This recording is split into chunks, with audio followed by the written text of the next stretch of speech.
اللواط هو نوع من الشذوذ الجنسي، حيث يتم الانجذاب إلى آخرين من نفس الجنس عند الذكور، وخلاله يتم الجماع عن طريق الشرج. أسباب اللواط: العلاقات الطفولة غير صحية مع الإناث، مفاهيم مشوهة عن الجنس الآخر، مشاكل في العلاقات مع الذكور الأخرى، الاعتداء الجنسي، مشكلة عاطفية ونفسية معينة. أصل الهلاك والشقاء بكل النواحي الروحية والنفسية والصحية.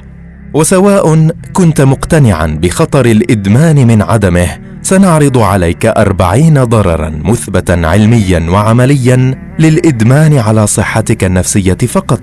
قد يصيبك بعضها، معظمها، أو حتى جميعها وفقا لمستوى إدمانك وإلى أي مدى وصلت. فلنبدأ.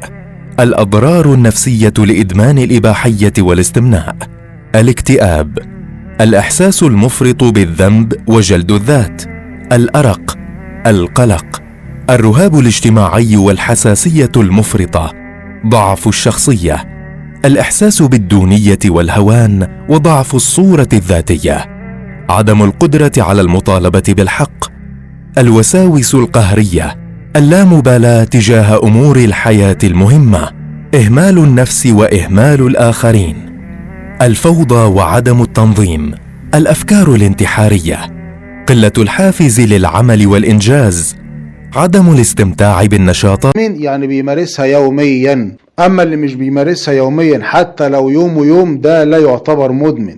ما تجيبش واحد بيمارس العادة السرية كل يوم وواحد بيمارسها مرة في الأسبوع وتقول الاتنين واحد. الضرر في الكتر، وشرحت الموضوع ده بالتفصيل من الناحية الدينية والنفسية والعضوية. هل كده أنا بقول إنها عادة كويسة؟ هل كده أنا بشجع عليها؟ هل كده أنا متناقض؟ أنا دايما بقول العادة السرية مش هي الأساس. الأساس هو الجماع، جماع الزوجة طبعا. الجماع هو الفطرة السليمة، تمام؟ علشان ما تقولش إن أنا متناقض. طيب خلينا الأول نتكلم عن الناس اللي بتقول إن العادة خلتهم ضعاف جنسيا وخايفين من فكرة الارتباط، لا يطلعوا أي كلام وما يعرفوش يقوموا بالعملية الجنسية ويتبص لهم بصة استقلال.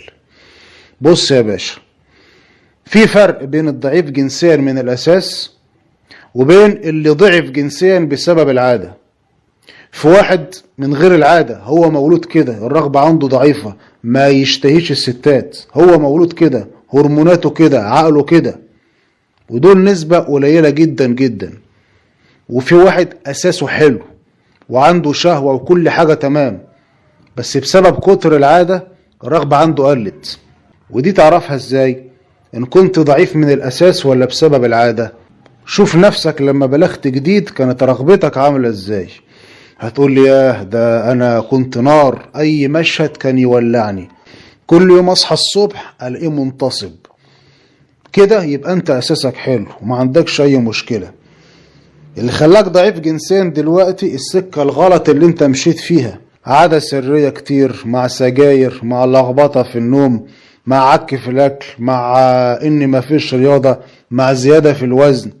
طبيعي لازم تبقى هتية، طبيعي بالوضع ده تبقى ضعيف. لو عالجت كل ده هترجع اقوى كمان من الاول، وهتبقى واثق من نفسك جنسيا قوي.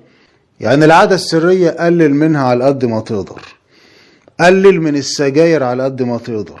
شوف انت بتدخل معدتك ايه، اكل صحي ولا اكل اي كلام.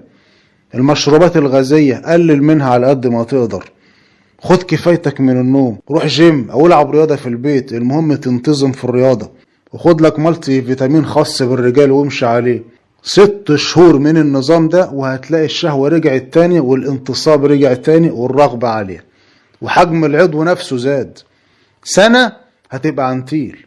انا ليه دايما بقول قلل على قد ما تقدر، ما بقولش امنع خالص؟